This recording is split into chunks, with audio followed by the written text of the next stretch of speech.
The sun was just beginning to rise over the Andersons' sleepy Vermont home when Rachel heard it. The soft, yet unmistakable thud of Max's paws hitting the floor. She didn't need to look to know what it meant. The familiar sound had been a part of their mornings for the last 12 years, but now it had changed.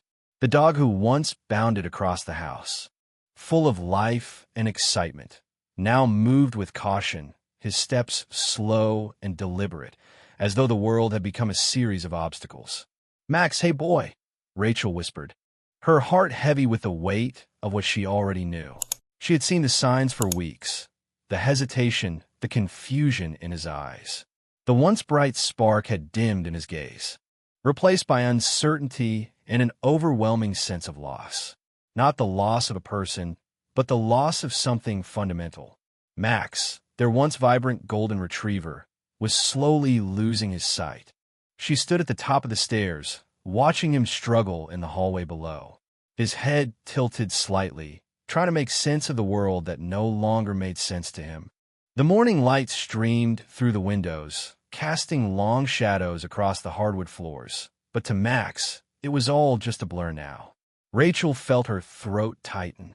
The thought of losing Max, the last living piece of Sophie, was too much to bear.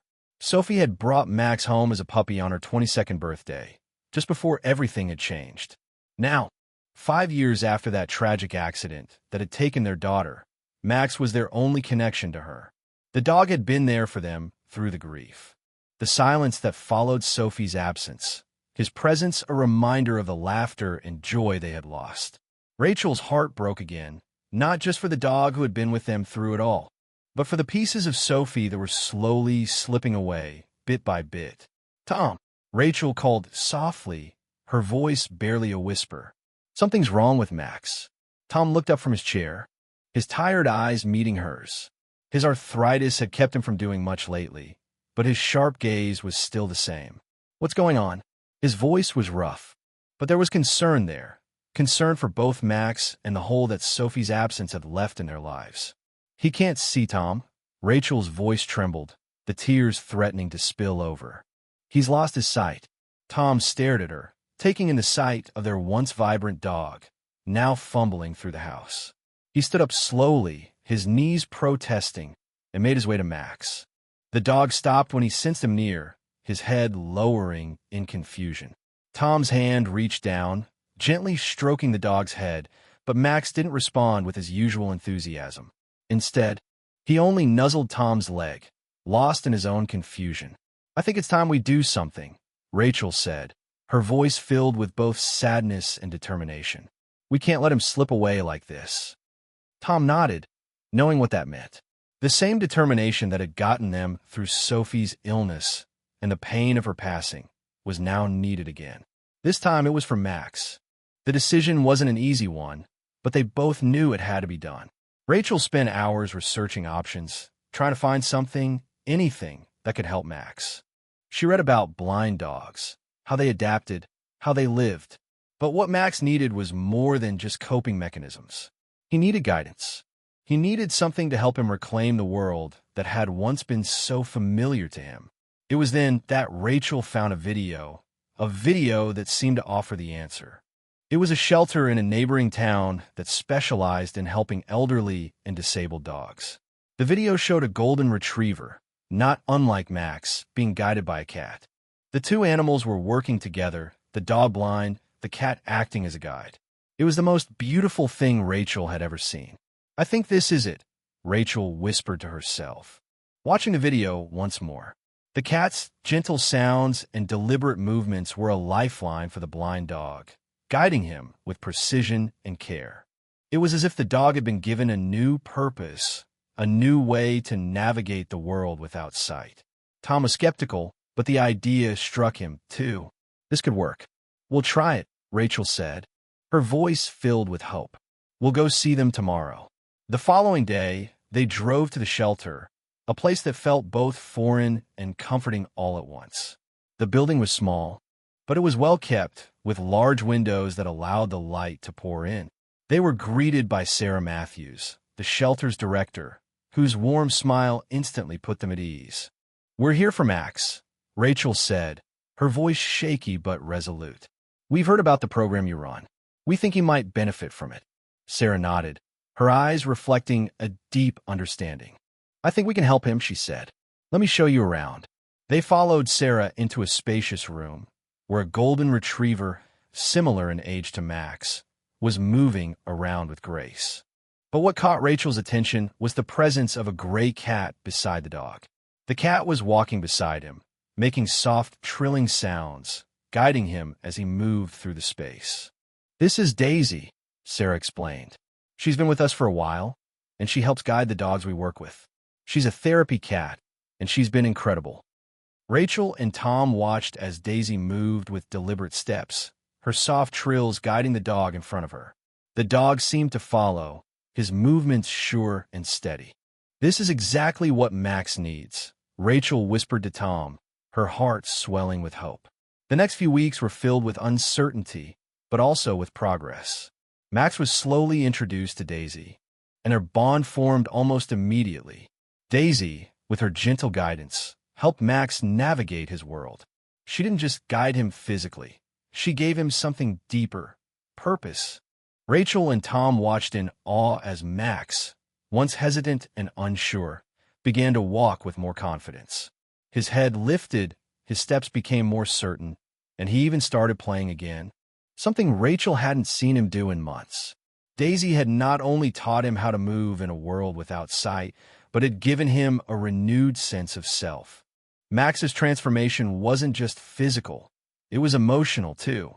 He started to reconnect with Rachel and Tom in ways that he hadn't been able to since Sophie's passing. The dog that had once been their anchor in their grief was now the dog who was teaching them how to heal again. In their quiet home, surrounded by memories of Sophie, Rachel and Tom realized something profound. Max wasn't just surviving anymore. He was thriving. And so were they. Days turned into weeks, and Max's transformation seemed almost miraculous. At first, it was just small things. He started taking his walks with more confidence, following Daisy's guiding trills, his tail wagging just a little more with each passing day. He even began to venture farther into the backyard, his nose twitching as he explored the familiar ground once again.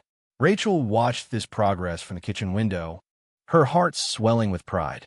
She knew they had made the right choice. "Tom, look at him," Rachel said one afternoon, her voice thick with emotion. "He's really coming back to us."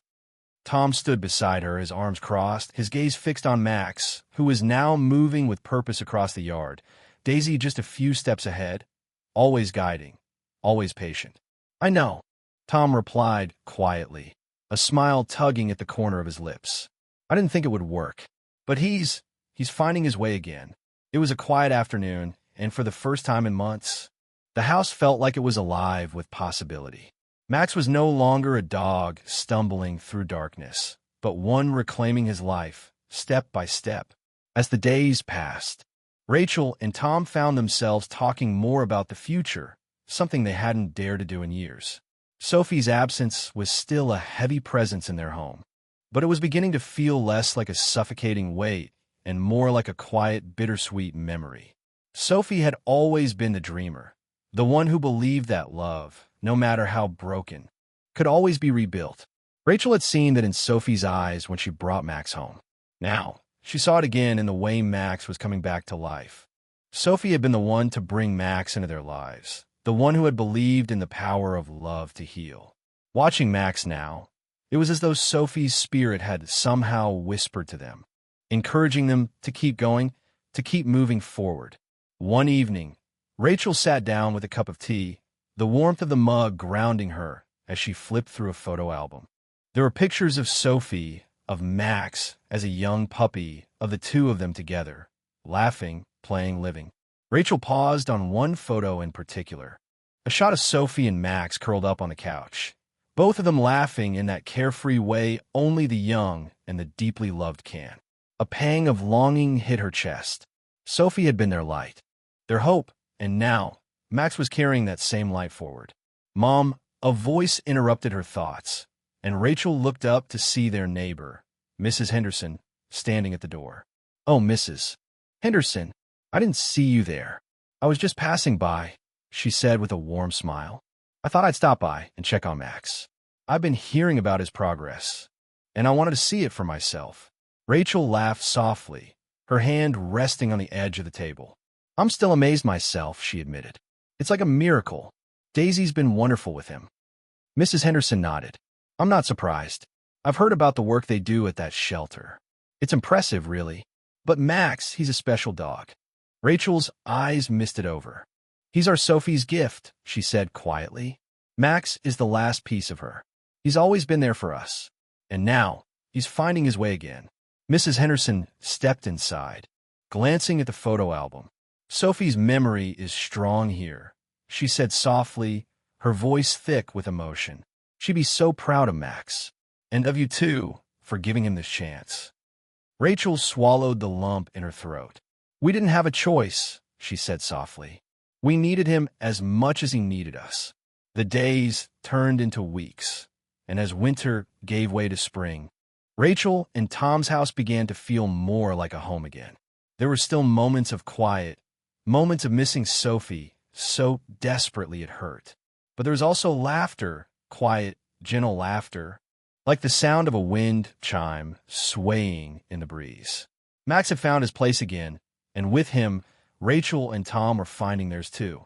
One morning, as Rachel walked into the kitchen to start her day, she found Max sitting by the door, his head tilted, his ears perked forward.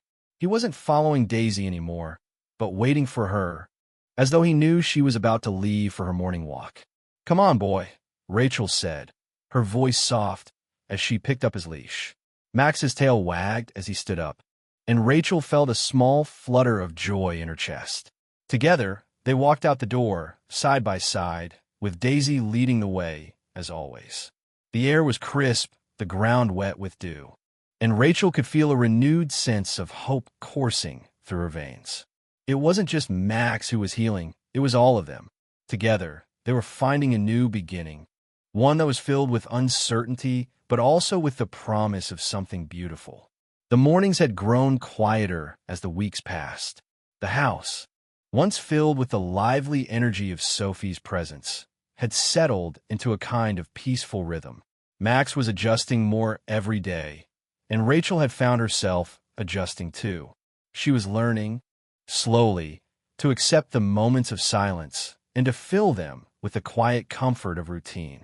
It was early one crisp spring morning when Rachel, after slipping into her favorite wool sweater, made her way to the kitchen, where she found Max sitting by the window, his eyes squinting at the light filtering through the leaves. Daisy lay curled up on the couch, a soft sigh escaping her as she slept.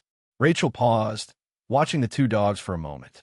The transformation that had taken place in Max over the last few months was nothing short of remarkable. He had gone from being a nervous, trembling dog, unsure of the world around him, to this confident, steady companion. You're becoming the dog you used to be, aren't you? Rachel murmured to Max, her voice full of admiration. Max wagged his tail slightly, then turned his head, offering her the softest gaze. Just then, Tom entered the room, his usual cup of coffee in hand. He smiled when he saw Max, then looked at Rachel, a subtle, almost imperceptible shift in his expression. I've been thinking, Tom began, taking a sip of his coffee. Maybe it's time we look into doing something more for Max. More than just this routine of daily walks and gentle encouragement. He's gotten so much better, but there's still so much potential there. What if we could help him reach even further? Rachel raised an eyebrow, intrigued but cautious. What are you suggesting? I spoke with a vet friend of mine in Burlington, Tom continued, setting his coffee mug down on the kitchen counter. There's a program for dogs with disabilities, especially those who've had trauma. It's more intensive than what we've been doing, but it might help Max reach new heights. They've had success with dogs like him. They work on sensory integration, helping them adjust to the world they can no longer fully see. I think it could really make a difference for him. Rachel's heart clenched, but he's already made so much progress. Do we really need to push him further? It feels like we're asking so much from him already. I know, Tom said, his voice gentle, understanding. But the thing is, Rachel, Max doesn't give up. He's teaching us to keep going even when things seem impossible. If we can help him heal even more, shouldn't we give him that chance? Rachel looked at Max, whose ears perked up at the sound of his name. He was listening, alert and eager, despite his vision loss. His once hesitant steps were now measured and confident, but she could see the longing in his eyes, longing for more, for something beyond the comfort of routine. "I guess you're right," Rachel said quietly, her voice a mix of pride and uncertainty. "Maybe it's time we took the next step. For him." Over the next week, Rachel and Tom made the decision to take Max to Burlington. They researched the program, talked to the veterinarians, and prepared themselves for the next chapter in Max's healing journey. There was a mix of excitement and apprehension in the air, a bittersweet understanding that they were pushing Max further than they ever thought they would. The day of their appointment arrived, and Rachel found herself pacing nervously in the living room as Tom gathered Max's things. Daisy lay by the door, sensing the change in routine, her eyes following Rachel's every movement. "We'll be back soon, girl," Rachel murmured, bending down to give Daisy a gentle pat on the head. Daisy thumped her tail once, then turned back to rest, as though she understood. Max stood by the door, his leash dangling loosely in Tom's hand, his head tilting from side to side as if sensing the anticipation in the room. Rachel took a deep breath, then opened the door. The drive to Burlington was long but peaceful. Rachel watched the changing landscape outside the window, the budding trees, the soft spring flowers beginning to bloom. There was something about the journey, something symbolic about moving forward, not just for Max, but for all of them. As they arrived at the clinic, a sense of nervous energy filled the car. Rachel could see the buildings of Burlington growing closer, the hum of the city creeping in with each passing block. But it was the veterinary clinic, nestled on the edge of town, that held their focus. It was a small, unassuming place, yet there was a quiet energy around it, an aura of calm and purpose that seemed to resonate with everything they had been through. "Here we go," Tom said softly, his hand resting gently on Max's head. Rachel stepped out of the car, her heart racing as she opened the door for Max. She watched as Tom led him toward the entrance, Daisy at their heels. But something had shifted in Rachel. Something was stirring deep within her chest. She couldn't shake the feeling that this wasn't just about Max anymore. It wasn't just about giving him a chance to heal, to recover from what had happened to him. It was about their family, their journey of grief and healing, coming full circle. Sophie's memory was still with them, of course, but Rachel was beginning to feel that, in a strange way, it was time to let go of some of the pain, to make space for new beginnings. As they entered the clinic, Rachel looked over at Tom, her eyes meeting his for a moment. "Whatever happens, we're doing this together," she said, her voice full of quiet determination. Tom nodded, his face softening. Together. The waiting room at the clinic was quiet, save for the soft hum of the fluorescent lights and the faint rustle of magazines being flipped through. Rachel sat, her fingers tapping nervously on the armrest. Max, beside her, was calm but alert, his head turning every time a new sound reached his ears. His leash was loosely held in Tom's hand, but it was clear that Max, despite his blindness, could feel the change in the air. Rachel glanced at the clock. It was almost time. "Max," she murmured, her voice soft as she bent down to stroke his fur. "We're doing the right thing. I just want you to know that." Max turned his head towards her touch, his clouded eyes never leaving her face. His tail wagged once, a slight movement, but enough to reassure her that he understood.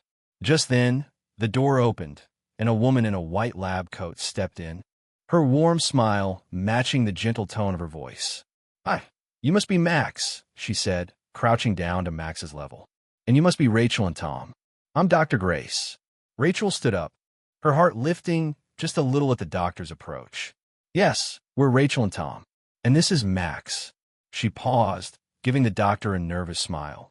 "We've heard so much about your program. We're ready for him to take the next step." Dr. Grace smiled back and gave Max a gentle pat on the head, her fingers trailing through his fur. "We're so glad to have him here. Don't worry.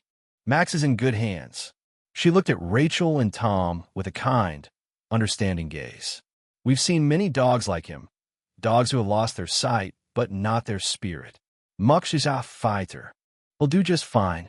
Rachel swallowed hard, the lump in her throat growing. She felt the familiar pang of grief rise in her chest, the ache of loss that had never fully faded. But there was something else too, something new, a flicker of hope. It was small, but it was there. Okay, Rachel said, trying to steady her voice. What's the next step? Let's get started with the evaluation, Dr. Grace replied. We'll assess his behavior and figure out the best way to help him adjust. It's a process, but we have a lot of tools that can help him live a more comfortable, independent life. The evaluation took longer than they expected. Dr. Grace worked with Max patiently, guiding him through a series of tests to understand how well he was coping with his blindness. Max navigated the room with cautious steps, using his other senses to explore his environment. His ears flicked at every new sound, and he occasionally paused to sniff the air as if weighing every decision. After nearly an hour, Dr. Grace looked up from her notes, her expression thoughtful. He's doing well, she said. He's adapted to his blindness better than I expected, but he's still relying heavily on you both for guidance. That's completely natural, but we can work on helping him become more independent. Rachel and Tom exchanged a glance. They both knew that Max had made incredible progress, but the idea of pushing him further still felt daunting. What's the plan? Tom asked, his voice steady but tinged with concern. Dr. Grace smiled reassuringly. We'll start with sensory training. Max is already relying on his other senses, but we can enhance that. With the right cues, he can learn to navigate more confidently on his own. We'll also introduce some physical tools, like scent markers and sound cues, to guide him through the house more independently. Rachel nodded, her mind racing. It all sounded so technical, but at the same time, it felt right. Max was a dog with a strong will, and she was beginning to see that he had a lot more potential than she had realized. And what about us? Rachel asked, her voice quieter now. What do we need to do to help him? That's the most important part, Dr. Grace replied. It's not just about the training, but about the environment you create for him. You've already done a lot by making his home a safe place. Now we'll work together to make it a space that encourages his independence while also providing him with the support he needs. The next few weeks were a blur of appointments, training sessions, and small victories. Dr. Grace introduced them to a world of tools and techniques they hadn't even known existed. Scent trails, specific sounds for navigation, and even small interactive puzzles designed to challenge Max's memory and problem-solving skills. Max, with each passing day, began to grow more confident, taking steps he would have hesitated at before. And just as the days passed and Max found his footing, Rachel also found hers.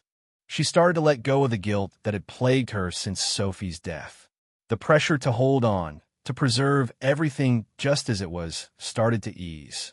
She understood now. Sometimes love meant letting go of the past in order to embrace the future.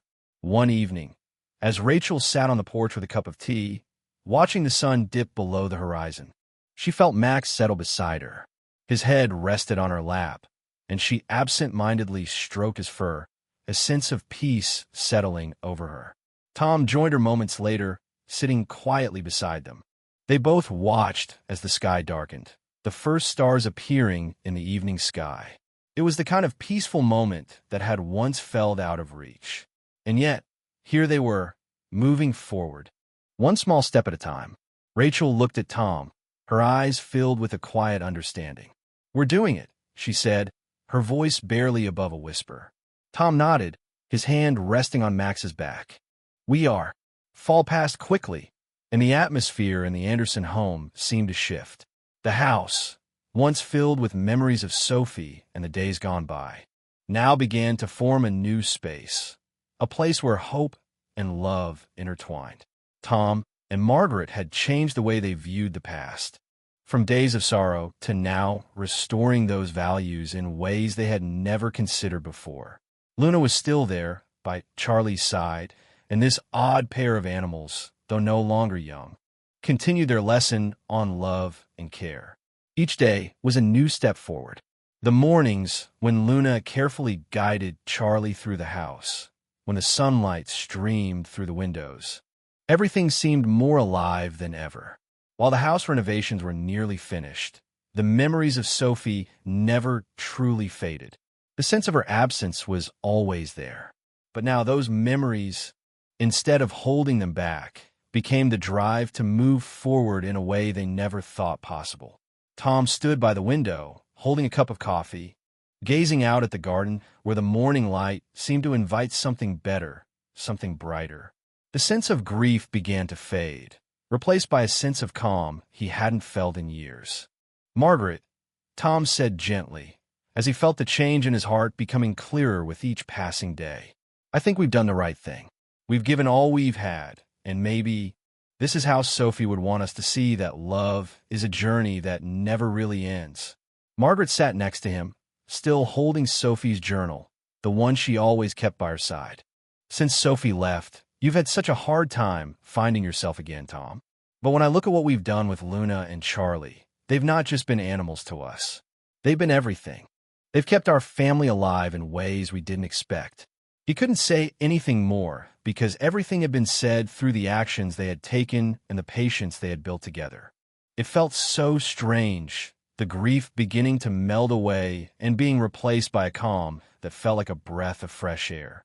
The story of the Anderson family is not just about loss and grief. It's a testament to the power of love and adaptation. Often, we think that holding on to the past is the only way to keep the memories alive, but as Sophie taught us, sometimes letting go and allowing the future to unfold is the only way to truly live. Change is never easy, but it's a crucial part of the healing process. And it's in these moments of change that we find new strength and purpose. If this story touched your heart, we'd love to hear your thoughts on the Anderson family's journey of healing and adaptation. What resonated with you the most? Was it Luna's innovative guidance methods, Charlie's resilience, or perhaps the way Sophie's legacy transformed grief into purpose? Share your reflections in the comments below. And don't forget to like and subscribe to our channel for more inspiring stories. Every share helps build a more compassionate community that understands the deep bonds between loss, love, and healing. Thank you for being part of our journey.